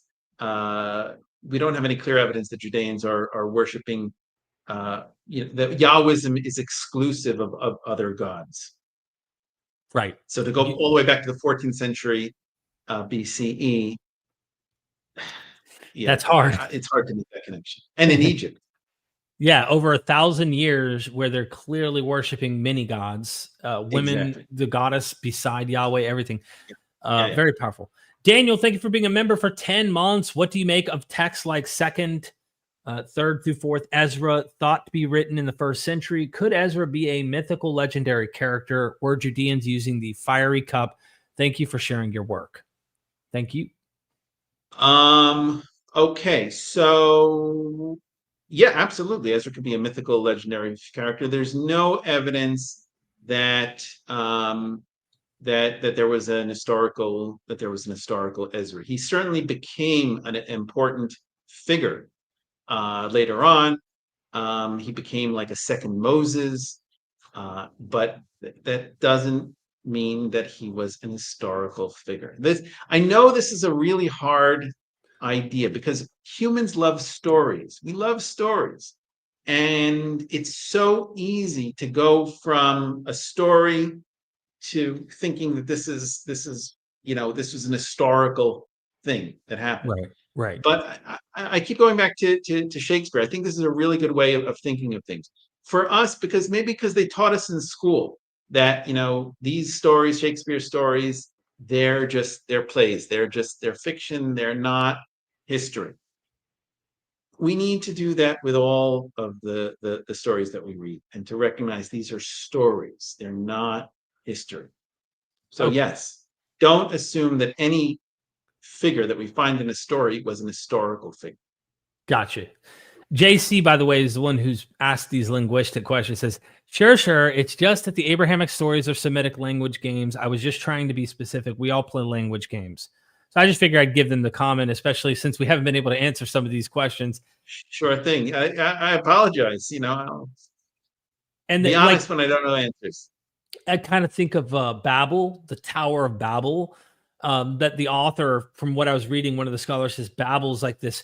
It's like they tweaked the word to give it the meaning of confusion, whereas Babylon is like the gate of God or something. And so there's this like taking something that's noble and the ziggurat from the Tower of Babel story and saying, nah, this is confusion. So it's a mockery within the language game of the author over against Babylon. And so anyway, that's an example, but I would need more data. I can't keep up with JC. JC is like, first of all, I don't know the languages. I know English, but I don't know the languages, but I'm also not a dummy. I know how to put 2 and 2 together, but when I don't know what a flower has to do with an egg, what has to do with the blue and how that connects to, and this and that, if it was laid out easy for me, we'd be tracking. I can't track. Also remember, we like to make connections, but humans we like to make the connections. So we see an image and we have a word, and we like to make the connections. There's it's this idea, we look up at a cloud and we see a duck, or we see whatever it is that our brains like to connect the dots. Right. Thank you, TWPB, for the super chat. I really appreciate it. The mother frickin' Wendyberg in the house with a super sticker. We really appreciate you supporting us here and being a member. I really appreciate you, Wendy. Thank you for tuning in. I know she's driving right now, so she's not able to really interact. Last super chat right now is S Mill. Thank you for the 10. How can one define monotheism, and when did Israelites achieve it? If Zoroastrianism is dualistic rather than monotheism, couldn't the same be said of all 3 Abrahamics? So monotheism is a modern day term.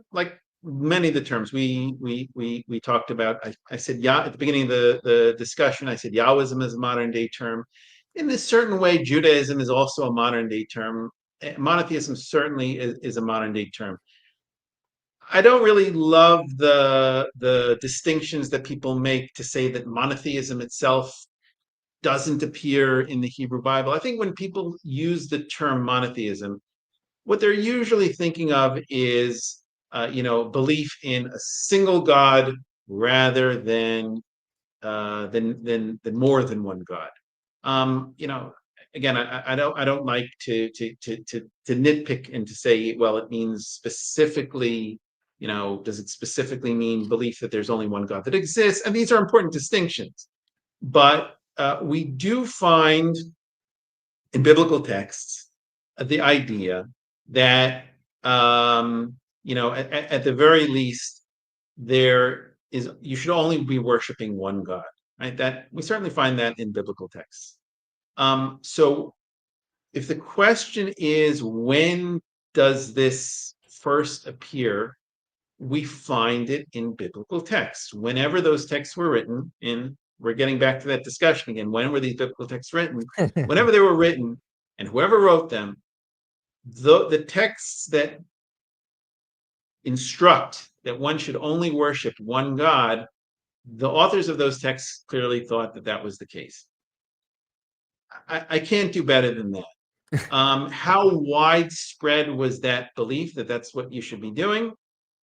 Yeah, it doesn't seem to have been very widespread until we get to the Hasmonean period. That's when this idea becomes widespread. It's not that the Hasmoneans invented this idea. The idea already appears in biblical texts. How far back those texts goes, that goes back to our discussion. Yeah, and I'm open to the being old too. I'm just saying you can get in trouble. You can tell, you feel the pressure, you feel the social pressure amongst the scholars when you do ask those questions. You were on Twitter, Dr. Adler, asking about Josiah's reforms, and you asked a very pertinent question. You just said, look, I remember, I loved it. I was watching, I was like eavesdropping into your chat, like watching, seeing what these scholars say. Like, what reason do we accept? Why do we just accept that Josiah's reforms happened as it's documented here? Some scholars completely open and honest, I think, answered it pretty. We just never found any reason to doubt them. We just read them and didn't think there's any reason to doubt that these happened. Yeah, and you're smiling because you understand that that's a really bad way of doing history. You understand that, and right. I think the scholars that admitted that in their answers to me also recognize that you have to understand that there's a history of scholarship going back all the way to the 19th century, even earlier. And scholars are trained by other scholars that were trained by other scholars going back to, like I said, the 19th century. And to break out of those early naive ways of thinking is not an easy thing. It's not an easy thing. You have to be someone that's willing to swim against the stream and to ask these questions and to sit in that uncomfortable place of, well, we've kind of just been assuming this all along, and maybe that was naive. The other thing I would say also, you see how easy it is for me to say, I don't know. I have no idea. That's something that not everyone is so comfortable saying. People like to have answers. People like to know the answers to the questions that they ask. I also would like to have answers, but if I don't have them, I'll just say, I don't know.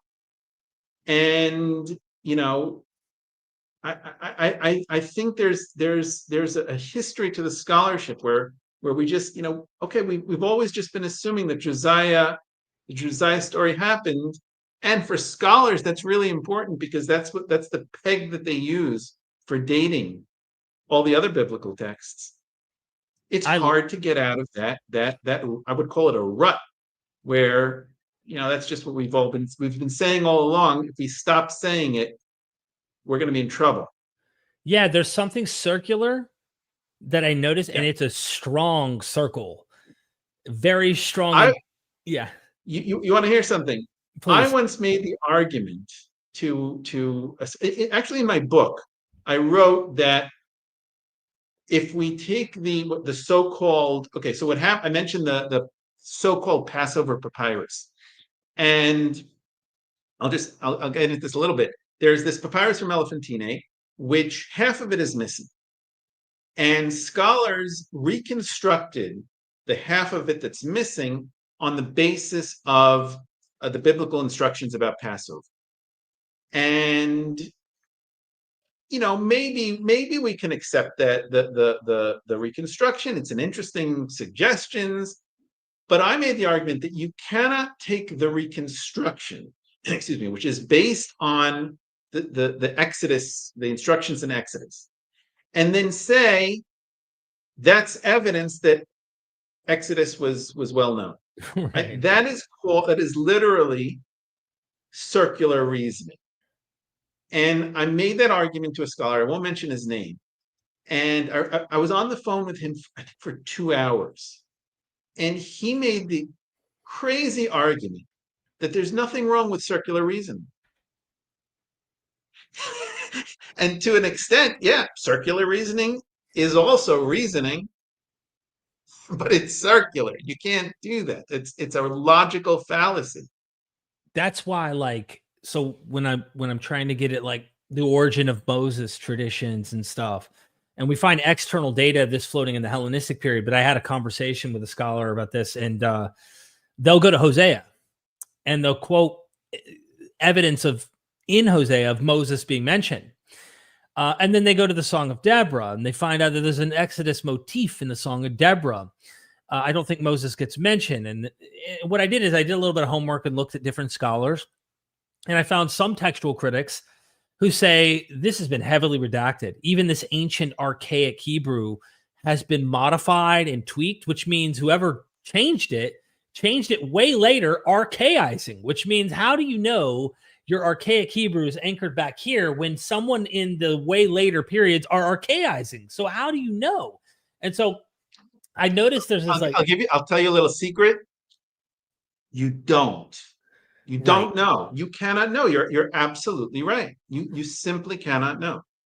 Now there could be. Clearly there's a long, I think the nicest way I'd like to sum it up, because it becomes kind of is this. There's a long tradition, absolutely awesome tradition to learn amongst the Judean histories of going way back into the early Iron Age. And even we could argue there's some stuff that goes even back into Bronze Age. I mean, there's definitely a long stretch of history here, but I find that I'm wrestling up against this and there's so much confidence in it rather than why is it that we poo-poo on the minimalistic possibilities and not give both the fair shake?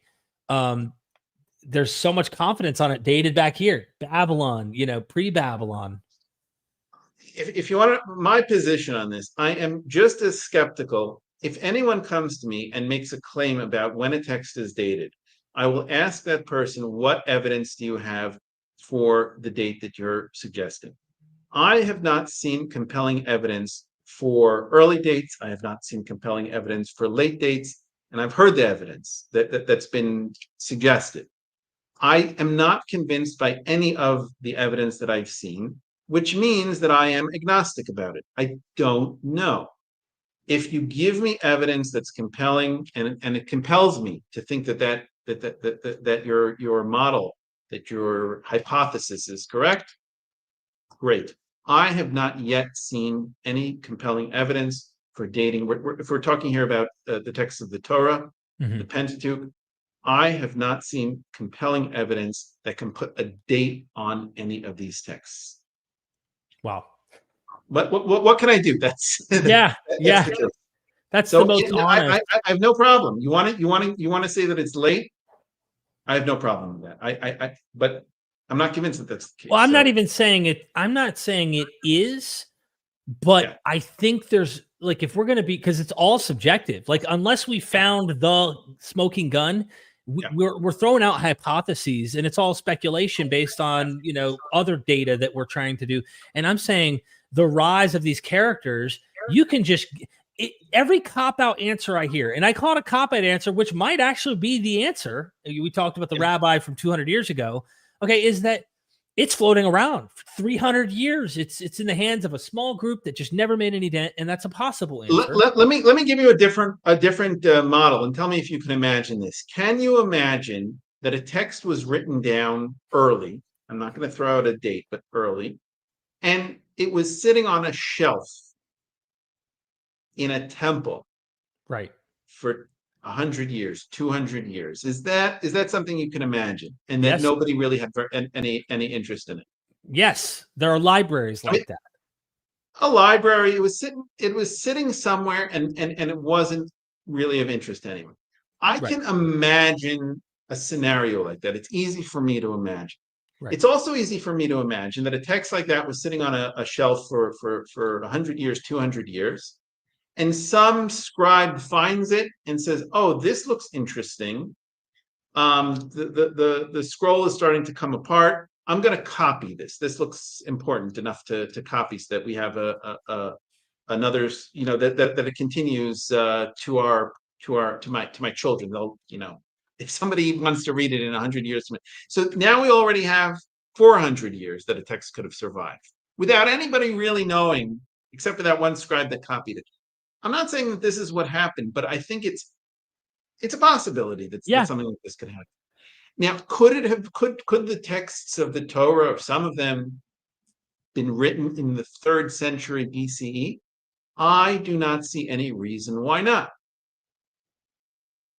I don't see any reason why not. Could these texts have been put together? I think Gad Barnea argues for something along these lines of, around the early 3rd century BCE. Is that possible? Gemerkin as well. Russell Gemerkin has made forceful arguments. I am not convinced by their arguments. The arguments that I've seen haven't convinced me. Right. On the one hand. On the other hand, I don't see any evidence against it. So, like I said, I don't know when these texts were written. I have not seen evidence which is compelling, which would suggest either an early or a late date. So what you're telling us is you do know when they were dated. I'm just kidding. Please. Now, one thing just to be clear, I think biblical scholars have made interesting arguments for relative dates within this text is based on another text. This text comes before another text. Right. I think good arguments can and have been made for those kinds of hypotheses. Like redactional this work. Text recognizes. So relative dating. But putting an actual date, a date, something before the Common Era on any of these texts, I simply have not seen good evidence. It's the same struggle we have with the New Testament scholarship on dating the Gospels, because they can tell that Matthew used Mark. It seems to be the overwhelming consensus that people see that. But what they usually hypothesize and go, well, he wrote that a decade later. You don't know that. He could have wrote it the same year later. He could have wrote it 30 years later. We really do not know. Now, they use internal data to try and suggest, that 70 AD scenario, it would have been irrelevant 40 years later. So they wouldn't have, there's hypotheses, but it's nothing concrete at all. And some scholars... And those hypotheses, you really have to see how compelling are those arguments. Just because a scholar with a title before or after his name says something, you have to read it and see how compelling is that argument. What kind of data does he bring to support the argument, and how compelling is it? And most of these cases, I don't find the arguments particularly compelling. Maybe it's just me, but I tend to be agnostic about the datings here, and that's fine, because that's not what I do. I do my work is focused elsewhere, so maybe it's absolutely fine for me to be agnostic about these. I'm glad you're in a position where you're willing to go any direction, though, and that's cool hearing you say out loud about your friend Gad's position. You're like, just not persuaded. It could be, absolutely could be. I'm not persuaded by, and he hasn't put out his book, by the way. He's planning a book on this. So maybe after reading he does great scholarship. I really I love his work. It's careful and very well argued. And I've gotten into a whole bunch of arguments with him on Twitter. You might have followed. I really enjoy those arguments because he makes really good arguments. I know that when he makes an argument, it's not just pulled out of somewhere dark. It's a good argument. Thank you. A couple supers here, and seriously, thank you, Daniel Kyle, gifting 5 MythVision podcast memberships to the fam here in the chat. Really appreciate that. So JC says, is the hexafoil rosette related to Solomon's sill? Yeah, there's lots of fun things that have been written about Solomon's seal and others. You know, people have all kinds of fun, magical thinking about these things. Yeah, I don't know. I have no idea. Isn't the hexafoil the Magdala, like the flower on the Magdala stone? Yeah. So that motif we find a lot in the first century first century of the Common Era. I'm not sure if it already begins in the first century before the Common Era. Certainly in the first century of the Common Era, we find this motif all over the place. We find it on the Magdala stone. We find it on ossuaries, bone boxes. We find it on mosaic floors. By the way, the Magdala synagogue has a mosaic of one of these rosettes. We find the rosette as a common motif in Jewish art, Judean art, in the first century of the Common Era. Does it have any deeper meaning to it? It is a fun question. I haven't seen good evidence for that. There was a scholar named Erwin Goodenough who wrote in the 1950s into the 60s, I think, a whole set of books, I think 13 volumes on Jewish symbols, where he gets into real detail. He goes down rabbit holes with trying to interpret symbols like this. And his ideas have been roundly rejected by scholarship.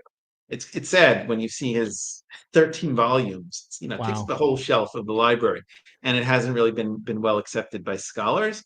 I tend to be skeptical. You might notice that there's a theme here that I tend to be skeptical of things. I'm skeptical of interpretations of iconography, of things like a rosette. Doesn't have any deep meaning. It's a pretty symbol. It's it's also very geometric. You take a what's that called, that instrument where you remember we used them in school. The sharp point. Are you talking about the sharp point exactly. where you turn your? Yeah, I can't remember. Yeah, I forget what it's called. Also, I'm drawing a blank. But you can make the rosette by doing that and moving it. It's a very geometric image. Does it have any deeper meaning to it? Maybe. Who knows? I would doubt it. I would tend to doubt it. Okay. All right. Mr. Doubting Thomas. I'm just kidding. Daniel Kyle, thank you for the super chat and for being a member. As to the fiery cup, is there a connection? Ezra drinks the fiery cup and writes the Torah. Does this make its way into the Passover cup of blessing? So when we look at the laws of Passover in the Torah, in the Pentateuch, there's nothing about wine that doesn't appear. There's the Passover lamb, the Paschal lamb. There's the matzah, the unleavened bread, and there's the bitter herbs, the maror. There's nothing about cups of wine. We do find in the New Testament, in the Gospel stories about Jesus, of course, the Last Supper stories where there's wine, and later we have in the rabbinic laws, there's 4 cups of wine that are to be that you drink at the rabbinic seder. I do not think that Josephus mentions wine when he talks about Passover. So the earliest evidence that we have for wine being drunk at the Passover meal is from the Gospels, and this is around the same time as this Ezra story. So is there a connection between them? I don't know. Daniel, you rock. Again, I might as well just show it now and then jump back to a couple. Thank you for gifting 5 memberships to people in the chat. It means a lot, and I really appreciate you for being here, my friend. Seriously, I mean that. JC, thank you again. And I'm not sure what the GDL stands for, but I think MGDL is Magdal. Kind of like the KRK in crack.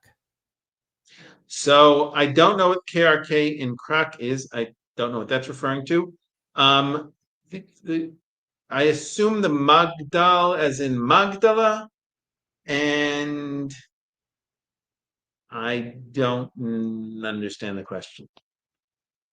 And then they ask, is the Magdala stone Rossetti a braiding motif? I don't know what a braiding motif is, and again, I don't know. There's been a lot of talk about the Magdala stone rosette. Oh, the Magdala stone in general, right? What are all the images in the Magdala stone? So for your viewers that don't know what we're talking about here, in Magdala, this is a site on the Kinneret, the Sea of Galilee, just north of Tiberias, and there's a synagogue that was discovered there in the year 2009. There you go. And this stone was discovered on the floor of the synagogue. Dina Avshalom Gorni is the archaeologist that excavated there. She invited several archaeologists to the site just right after she discovered the synagogue and this stone. I was invited there right after it was discovered, and it's generated a lot of excitement because of all these images that we have inscribed, or not inscribed, but what would you say, cut into the stone. The one that sticks out is the menorah, the 7-branched menorah that we see right on the front of it. On the side, we have what I think you have is a Herodian lamp. On top, we have the rosette. And some other images. Rosette's also on the other side. And then we have the columns and the corners and on the sides. There's a lot of questions about how to interpret the images that we see here, and what was the stone used for at all, right? It was on the floor of a synagogue. What was the stone used for? And what do the images represent? Again, we're talking about iconography, so this is going to be very speculative. One question we can ask is there a connection between all the different images that we see? Is there a connection between the menorah in the front and the rosette on top? Again, getting back to my skepticism, I'm skeptical of all kinds of interpretation, unless an interpretation is really going to be compelling. I'll give you an example of a compelling interpretation. On that stone, we have a 7-branched candelabrum. I think that this represents there we go. I think this represents the menorah that was in the temple in Jerusalem. This seems to be inside of a building. We have the 2 columns on the side, and there's an arch over it. I think that probably represents the temple with the menorah inside. We have these 2 amphora next to it. These are probably connected. So this is probably an image of the Jerusalem temple. That seems like a good hypothesis. Beyond that, I wouldn't go much further. I wouldn't make too many. I would not draw too many conclusions about the connection between that and the rosette on top. It could just be a pretty image. Exactly. JC says Daniel was written after a common apparition. I don't know about that. I have no idea. I don't either. Thank you, JC. Will Mose, if I'm saying that right, I hope so. Thank you for the super chat. What are the earliest and latest dates Dr. Adler thinks are plausible? I think this is related to the texts. The Torah. Yeah. Meaning presumably not 10,000 BCE, of course. Okay. So the latest dates are going to be the earliest texts that we actually physically have, which are from Qumran. So the earliest manuscripts and fragments that we have are from Qumran, and those we have dated on the basis of carbon-14 and on the basis of paleography. Paleography means dating texts with the style of the letters, which is usually less good than carbon-14. So those are going to be the earliest texts that we have, which will give us the latest dates for when those texts were written. Right. So that's late. That brings us down to the Hasmonean period. So clearly, by this time, the Torah exists and people are keeping the Torah. That's as far as the latest dates. What are the earliest dates?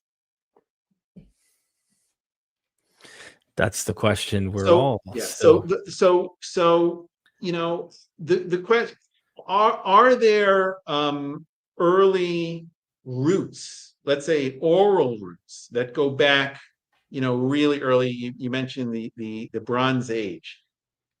It could be. Listen, the Noah stories, those go back to the second millennium BCE. So that's really early. These are oral stories that are passed on and eventually come to be written down in the Pentateuchal sources that we have, right? Is the question, when do the stories begin? So we have evidence from the second millennium BCE. That's really early. Does that mean that the Noah stories, as we have them, are that early? No, but these stories have really early roots. Just so I understand, you're saying the myths that they're inspired by from Mesopotamia are second millennium. Exactly. Okay, yeah. Exactly. So yeah, they're inspired by them clearly. When did that transmission take place? When did they get inspired by them? When did they write these down? You could argue somewhere way back here they're already telling stories orally, like is your point, but who knows?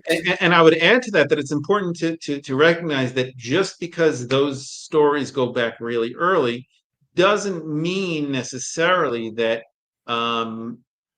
that those stories were being told in the Levant by Judeans, Israelites, and their ancestors all throughout. Right? We could imagine that the Pentateuchal authors, whenever it is that they sat down to write these Pentateuchal sources, they could have discovered, or they could have been aware of stuff going on in Mesopotamia and based their stories on that. It doesn't necessarily mean that these stories were circling amongst ordinary Judeans and Israelites. Wow, it's super complicated and messy. It's not so complicated. It's that we just don't know. That's what I mean by it, is that the reason why I say that is I've been reading so many different scholars taking so many different angles to try and make the case. And I'm like, okay, this is a mess. It's a quagmire that does not have a solution, obviously, right now. Okay, when you see lots of scholars coming up with lots of different hypotheses, that's usually an indication that we don't have good data. And when we don't have good data, then the field is wide open to come up with lots of hypotheses, right? And it's not that doesn't mean it's complicated. That means we don't have good data. There's a big difference. Complicated means that there's a lot of data points, and they're intertwined in all kinds of complex ways. That's not the situation. The situation is we don't know. But you're only supposed to accept the consensus, Yonatan.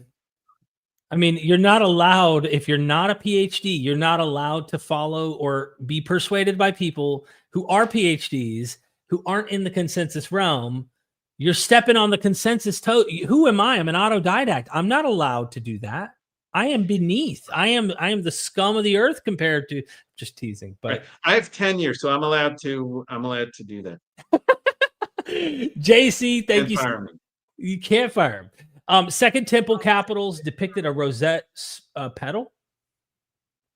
Second Temple capitals depicted a rosette petal.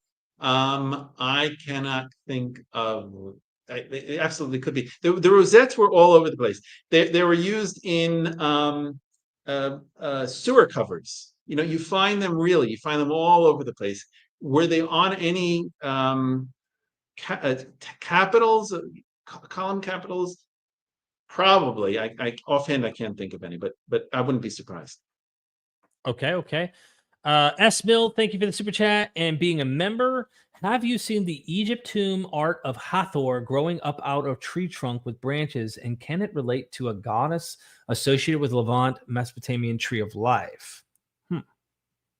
Don't know. No idea. I would ask that of an Egyptologist that is aware of Mesopotamian as well. Yeah. Okay. S Mill, thank you for the super chat. And the last one, I don't know if this is a joke or not. JC says, did temple pillars parallel Tiamat's ribs?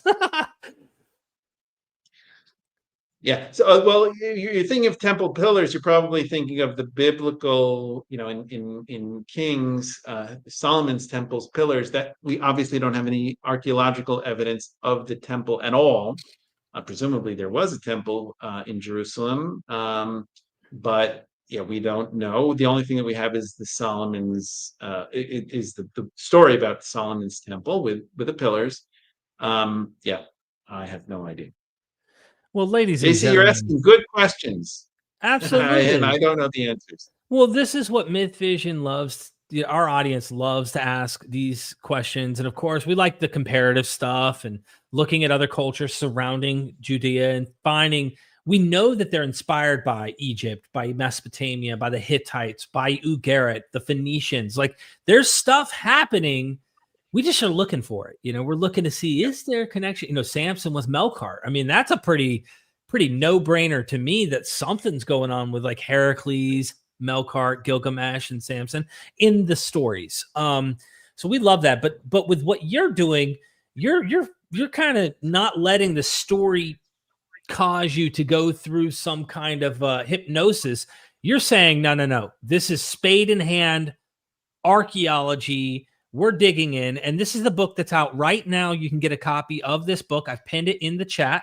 So if you haven't got a copy, be sure to do so. You can get it on paperback for cheap and Kindle, or you can also wait a week, return back to this video. I will make a public post on my social medias when his new latest book is available, which is the one we've been looking at earlier, going through some of the coins. And any final words from you to kind of leave our audience with some words of wisdom that can also go to your academia? Okay. Sure. So we talked about this close to the beginning. I think it's always good to keep our eye on the ordinary people, and to remember, we love texts. Scholars love texts. Scholars tend to be intellectuals and tend to be interested in what the intellectuals are thinking.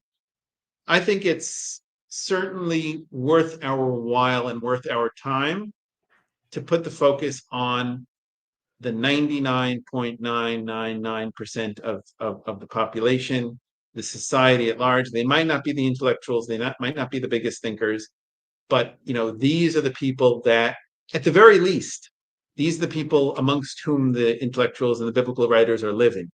And if we can, switch our thinking for a little bit and put the focus on the ordinary people, I think we have a lot to learn. I agree. The questioner asked, so Torah window 1500 BC to 150 BC, pretty much. That sounds good. Only, I'd be happy to sign on that. Absolutely. It's only 1800 years or so. No big deal. But yeah, seriously, Dr. Adler, I appreciate your time. I hope you stay safe over there. And hopefully this helped you not be too bored during your situation. Absolutely. See, we got the warnings, but clearly the missile, I'll have to check the news afterwards. Clearly the missiles didn't hit here. They were shot somewhere else. So thankfully I didn't have to run.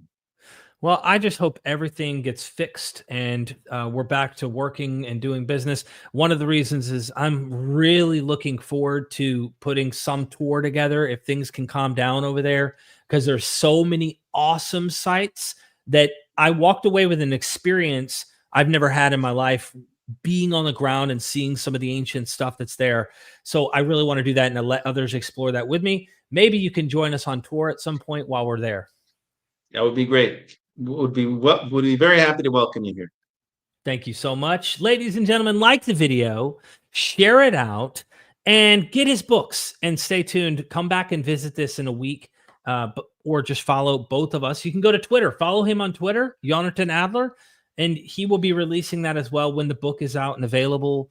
Until then, please never forget, we are MythVision. Love you, brother. Son, do you want to know what the truth is? After this, there's no turning back. You take the blue pill and you wake up in your bed and believe whatever you want to. You take the red pill and you stay in Wonderland, and I show you just how deep the rabbit hole goes. Remember, all I'm offering is the truth, nothing more.